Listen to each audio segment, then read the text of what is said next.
Assalamualaikum warahmatullahi wabarakatuh. Perkenalkan, nama saya Muhammad Akbar Guluna. Jadi di video kali ini saya akan membahas seputar technopreneurship.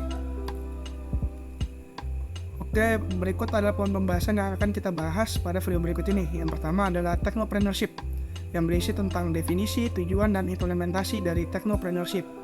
Poin kedua ialah istilah bakar duit, yang berisi tentang konsep mengenai istilah bakar duit pada technopreneurship. Yang ketiga adalah marketing mix, yang berisi definisi, tujuan, dan implementasi dari marketing mix. Yang keempat adalah business plan, yang berisi tentang kerangka business plan dan manfaat dari business plan itu sendiri. Yang terakhir adalah kesimpulan pribadi, yang berisi pendapat mengenai materi technopreneurship. Tanpa membuang waktu lebih lama, kita langsung masuk ke poin pembahasan pertama. Definisi dari technopreneurship. Technopreneurship adalah gabungan antara teknologi dan kewirausahaan. Nah, menurut para ahli seperti Chesbrook yang pada tahun 2003, technopreneurship adalah tentang menggabungkan kewirausahaan dengan inovasi teknologi, termasuk kolaborasi dengan ekosistem bisnis untuk menciptakan nilai baru dan memperoleh keunggulan kompetitif. Sedangkan pendapat satunya lagi dari Profesor Dr. Insinyur Suharsono MSc, technopreneurship merupakan konsep yang menggabungkan keahlian teknis dan kemampuan kewirausahaan untuk menciptakan, mengembangkan, dan mengelola bisnis berbasis teknologi yang dapat berkontribusi pada pertumbuhan ekonomi.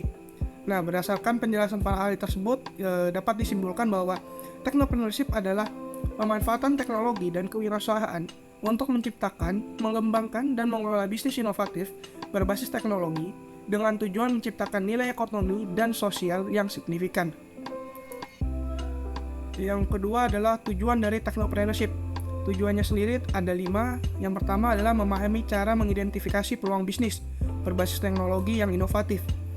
Kedua, mengembangkan keterampilan teknis yang diperlukan untuk menghasilkan produk atau layanan teknologi. Yang ketiga, memperoleh pengetahuan tentang proses pengembangan bisnis, termasuk pemasaran, pembiayaan, manajemen, operasional, dan strategi bisnis. Yang keempat, meningkatkan pemahaman tentang bagaimana mengelola risiko dan menghadapi tantangan dalam industri teknologi yang berubah dengan cepat.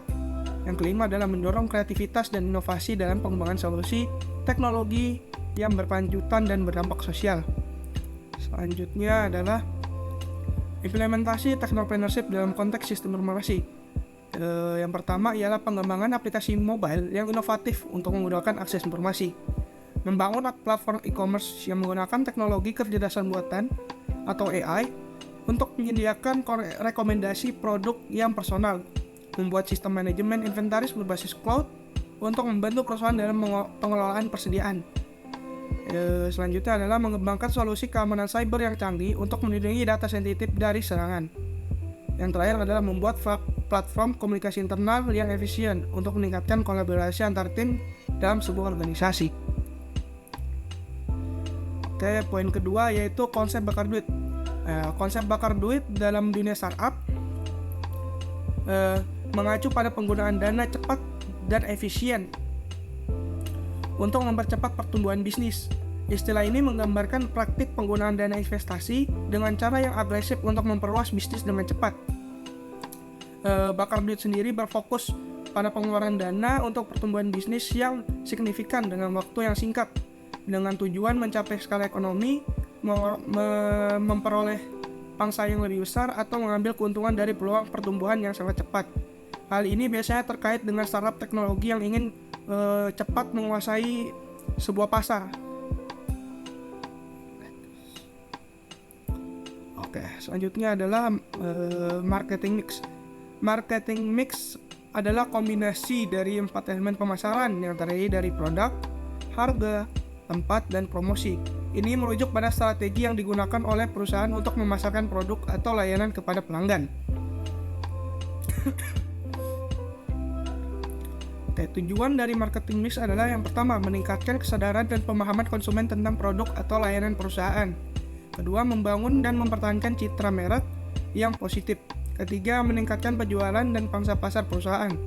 Yang keempat, mengoptimalkan harga produk atau layanan untuk memaksimalkan keuntungan, menciptakan saluran distribusi yang efektif untuk memastikan produk atau layanan tersedia di tempat yang tepat.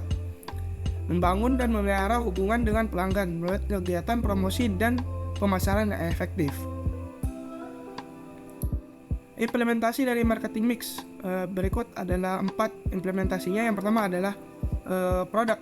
Di sini produk mengembangkan produk yang inovatif, melakukan penelitian pasar untuk memahami kebutuhan konsumen dan meningkatkan kualitas produk melalui inovasi. Yang kedua adalah harga. Menawarkan harga yang kompetitif, memberikan diskon ataupun penawaran khusus, dan menggunakan strategi penetapan harga yang sesuai dengan nilai produk. Yang ketiga adalah tempat. Menentukan saluran distribusi efektif, menjalin kemitraan dengan pengecer atau distributor, dan memastikan produk tersedia di lokasi yang nyaman bagi pelanggan. Yang terakhir adalah promosi.